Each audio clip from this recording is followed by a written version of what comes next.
Siku zote mtazamaji wa TAG wanasema power belongs to the people.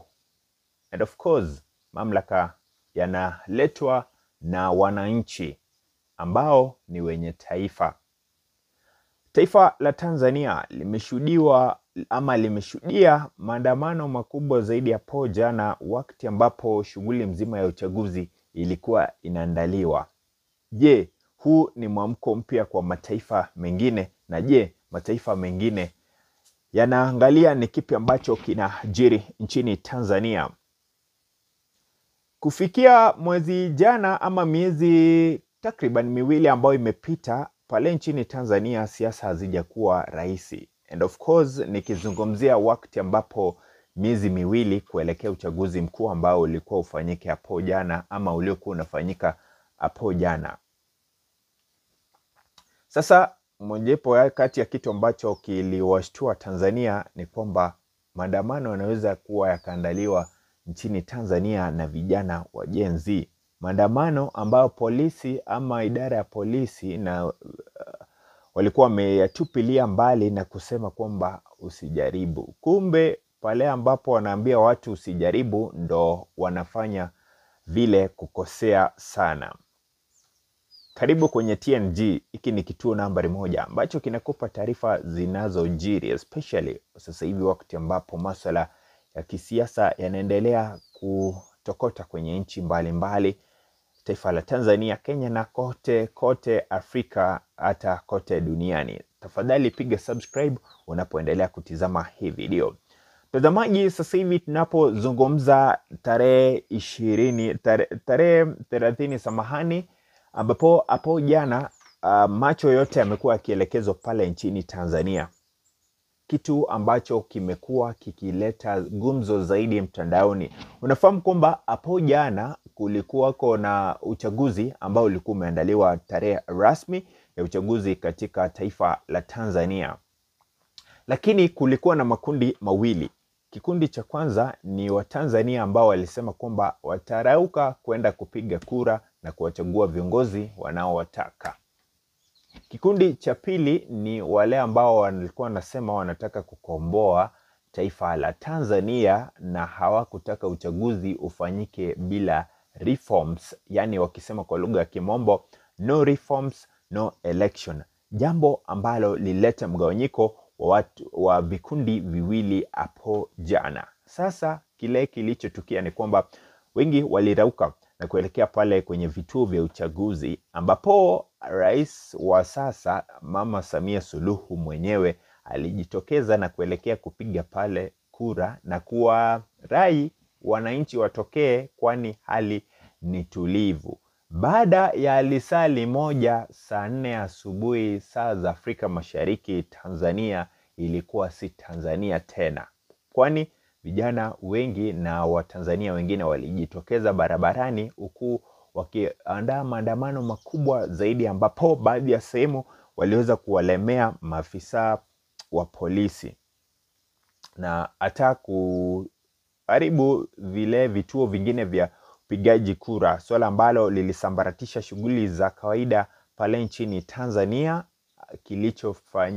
Kilichofanyika ni kwamba baadhi ya mambo yaliyofanyika ni kwamba kuna baadhi ya maeneo yaliyoharibiwa zaidi na kuchomwa hata biashara zao baadhi ya wasanii na watu tajika nchini Tanzania ambao walionekana kuwa kupigia upande wa serikali ama kumpigia Mama Samia Suluhu upato kwa sana. Ikabidi baadhi ya maeneo yao kuweza kuteketezwa. Mmoja kati ya waathirika ni msanii Bill Nass, and of course ukifahamu kwamba ni pia waziri ambaye ni waziri wa fedha nchini Tanzania, pia kayadi yake iliweza kuchomwa na mambo mengi ambayo yaliweza kutukia. Hili lilifanyika hapo jana hadi usiku, kitu ambacho kilisababisha idara ya polisi kuweka curfew ya kuanzia saa 12 katika taifa ili kukabu ile swala la maandamano na usalama uliokuwa ukitishiwa pale. Lakini hata hivyo Watanzania bado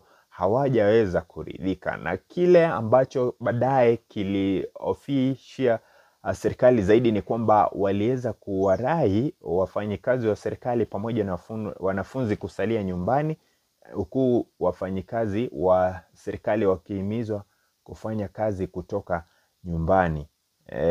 Na maana yake usalama wao kidogo ulikuwa hatarini.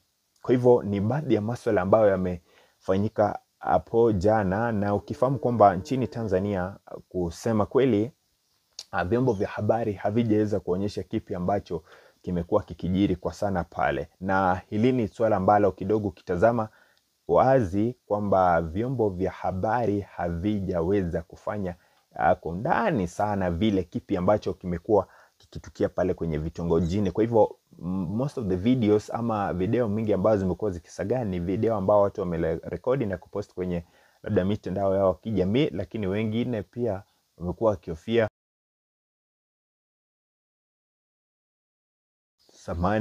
wamekuwa wakihofia kupost kutokana na ile usalama wao wa serikali. Maybe mtu anaogopa kwamba atakuja kufuatiliwa hivi na vile, lakini kwamba shughuli mzima ya maandamano ambayo yalifanyika hapo jana hayajawahi tokea nchini Tanzania, na kidogo yameshtua taifa la Tanzania. Mtazamaji, Afrika Mashariki na Afrika nchi zingine hivi karibuni, haya ni mambo ambayo tumekuwa tukiyashuhudia, yakianzia nchini Kenya ambapo mwezi Juni mwaka jana kulitukia na swala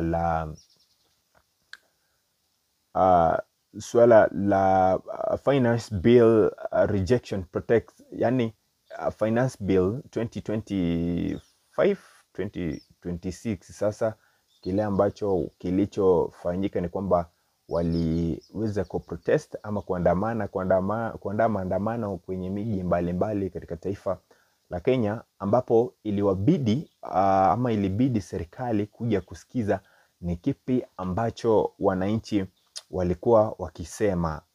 Maandamano hayo yapo nchini Kenya yalisababisha yani majenzi kufika pale kwenye bunge na kufanya uharibifu pia mkubwa zaidi, ambapo ni kitu pia kiliweza kushuhudiwa jana kwenye maeneo mbalimbali nchini Tanzania, hadi pale shughuli mzima eneo ambalo ushuru na kusanyiwa kuliweza kuharibiwa sana tena. Na sasa hili ni jambo ambalo limekuwa likitukia baadhi ya mataifa. Ukikumbuka Nepal bado ilifanyika hivi, na ni mwito mkubwa kwa mataifa mengine, manake swala hili sasa hivi la kukabiliana na vijana wa hii generation ambao kufikia sasa hivi watu wamepata masomo, wamejua kipi ambacho serikali inafaa kufanya sahihi, kipi ambacho ni sahihi na hiki na hiki. Usipowasikiza basi haya ndio huwa madhara. Ukiangalia nchini Tanzania vitisho vilikuwa vimetolewa kwamba hata Mama Samia Suluhu alisema kwamba hakuna maandamano yoyote yatakayotokea hapo jana, lakini uliona kile ambacho kilitukia, na hisi kwamba ni kitu ambacho kiliweza leta hasira zaidi, ni ile ya kutoka kuzuia raia kuparticipate kwa the constitutional rights, haki zao za kikatiba. Unafahamu kwamba wanataka kuzuiliwa kwa sana. Sasa ile inaleta maki, jambo ambalo linafanya labda hata kama mtu anataka kutoka nje, anatoka kuja kuandamana na machungu. Na mojawapo kati pia ya masuala ambayo Watanzania walikuwa wanalalamikia ni kwamba hawataki CCM iwaongoze, baadhi yao, na kuna wale wengine. Of course unajua kwenye siasa kuna miungano tofauti na kuna wafuasi mbalimbali, lakini kilichouma zaidi ni kwamba wapinzani wakubwa pale nchini Tanzania hawakuwekwa kwenye ballot box pale kwa kupigiwa kura. Mojawapo kati ya mfano release ni Tundu Lissu wa Chadema, ambaye kufikia sasa hivi unafahamu kwamba tumekuwa tukifuatilia masuala yake akiwa pale kwenye court session, na sasa hivi kitu ambacho kinaendelea ni kwamba yupo bado gerezani hata baada ya kuweza kumaliziwa kesi yake ya treason kutupiliwa mbali. Alisema atabaki hadi hapo jana gerezani. Kitu hicho kiliwakera wengi, kwani wengi kuna wale waliomtaka pale ballot angalau ingekuwa fair competition, kitu ambacho kilifanya Pia maandamano hayo yakaendelea kuwa makubwa zaidi na machungu kwa kitu pia ambacho Watanzania waliweza kutazama wakasema kwamba Samia anajikompete yeye peke yake. Na swala la Tundu Lissu pia kukubali kubaki gerezani, aliona iki ambacho kilitukia jana kingetukia, na taifa la Tanzania ama serikali ingechukulia, labda kwa maoni yangu, serikali ingechukulia kwamba ama ingetake advantage ya hili situation ya jana kumwekelea tena makosa mengine kwamba ameandaa na kuchoma taifa. Sasa ikabidi asalie pale gerezani. Hilo ni jambo ambalo kidogo utatazama kwa jicho la tatu, uangalie uone kitu ambacho wisdom ambayo Tundu Lissu alitumia. Kwa hivyo taifa la Tanzania limeshuhudia maandamano fulani ambapo kufikia hadi sasa hivi bado kuna vitisho kwamba wanatishia huenda tena wakarejea barabarani ikiwa hawatasikizwa. Lakini ni mshtuko zaidi kwa taifa la Tanzania na serikali kutokana na maandamano hayo ambayo yamekuwa yakitukia. Viongozi wa Afrika wanaendelea kuchukua notes, kucopy notes kutoka kipi ambacho kinaendelea kujiri. Manake vijana wamechoka. Kulikuwepo na muda ambao watu walikuwa hawaelewi chochote, lakini sasa hivi hakuna chochote kinachofanywa kwenye serikali bila umma kujua rais. Kwa hivyo inakuwa ni vigumu sana usipowasikiza, na the only way ukiona nchi ama taifa imefikia maandamano ya kiwango kama kile, wewe jua tu uongozi hausikilizi. Njia ama sauti ambayo utasikiza ni watu kufika pale kwenye streets na maandamano. Ndo kitu ambacho kimekuwa kikishuhudiwa sasa hivi, manake ukiangalia hatua mingi ambazo zimechukuliwa na viongozi wa serikali mbalimbali ni baada ya maandamano kukua na uharibifu kukua. Kitu kingine pale nchini Tanzania ambacho wananchi wanalalamika ni kwamba kuna wale public figures, especially musicians, ambao wamepatiwa platforms, wamekuwa supported na wananchi hawa kawaida, lakini inafika wanawasaliti, maybe wanachukua mirengo tofauti, especially kusifu serikali kwa ndani sana, kitu ambacho pia kinakera wananchi.